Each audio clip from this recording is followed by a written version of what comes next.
One reason why I'm particularly interested in cryptocurrency, its connection with pedophile networks, with child trafficking networks. So I'm just going to play a short clip of this video and let this woman explain to you really quickly. Physical experiences as well as digital experiences. So, right?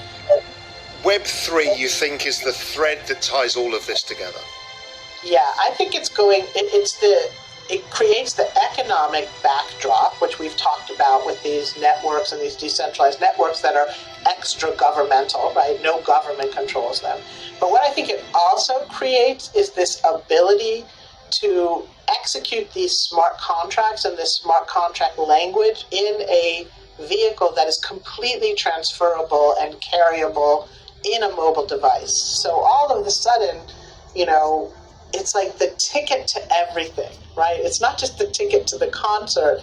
Right. It's the ticket to the concert, the ticket to getting into a special community where I'm getting exclusive merchandise and exclusive access. It's the ticket into a set of classes where I might be learning things that are important to me to be able to develop my own skill sets. It's the ticket to travel to meet up with certain other people in the world that are equally as interested as me, right? There we go. So right there where she starts saying it's the ticket into, it's special access to certain private communities. It's the ticket to trading in certain specialized merchandise. It's the ticket to meeting up with certain people who have certain same interests as you. In this day and age, it's easier now than ever to network. Again, a fraction of the population is attracted to children.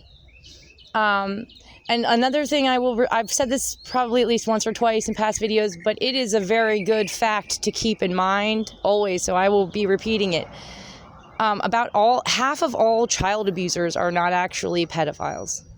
So yes, half of all the people whatever,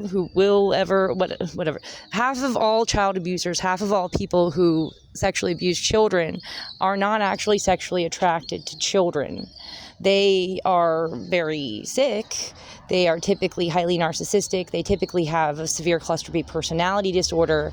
They typically thrive on control and power and dominance, and that's why they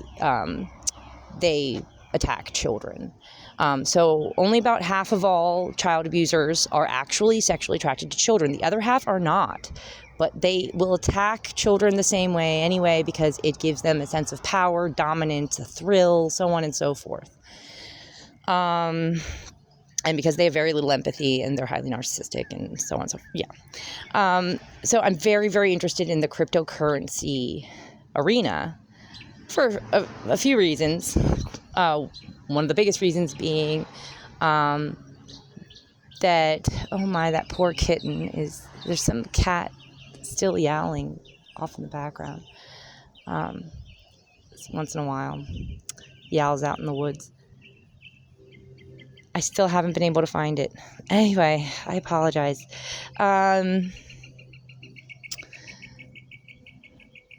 Yeah, so they're also these people are going to be using cryptocurrency to trade in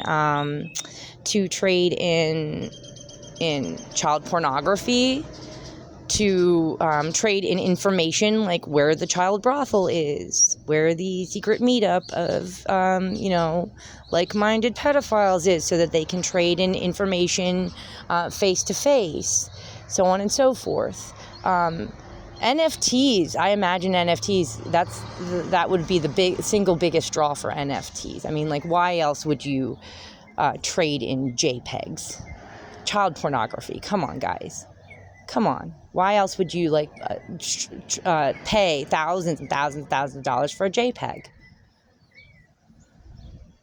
Sometimes, did I hear like 100,000 was paid for one or something like that? For a JPEG image.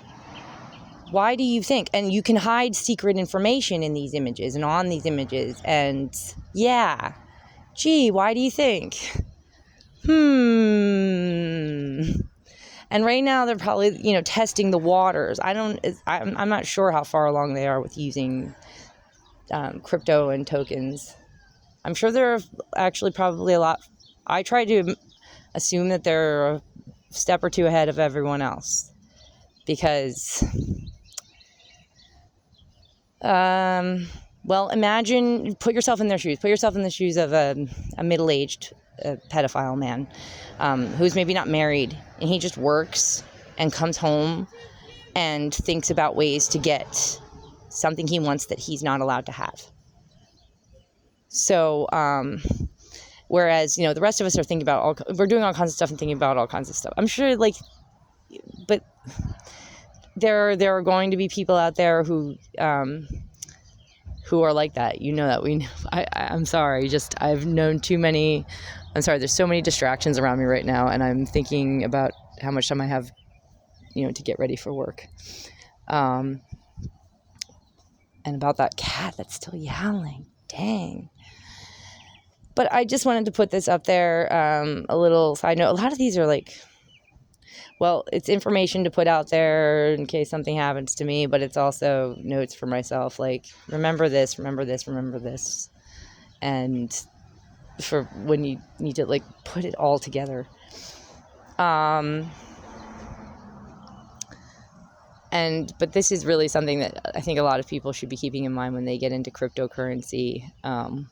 Why some of these cryptos will be such a big... I knew that cryptocurrency was going to do well because I realized that this is probably going to be an excellent way for people to launder money. If it's very useful to bad guys, like drug cartels, so on and so forth, they're not going to let it go anywhere. Are you kidding me? They're going to keep that thing alive for a long time. Honestly, I think it would also be useful to, the big bank industries even though it's being made out to be their enemy right now. I think ultimately they will see this as being useful. They'll find a way to use it to their advantage. So I don't think cryptocurrency is going anywhere, but also I think a really big part of it, and a big part of why it's caught on so quickly and why it's becoming so big so quickly is because for sure, it's being used to trade in illegal child pornography and likely information on child brothels, so on and so forth, illegal activity. So obviously, come on, guys. Anyway, yeah, I'm gonna go. I have to go finish getting ready for work and all kinds of other stuff. So goodbye.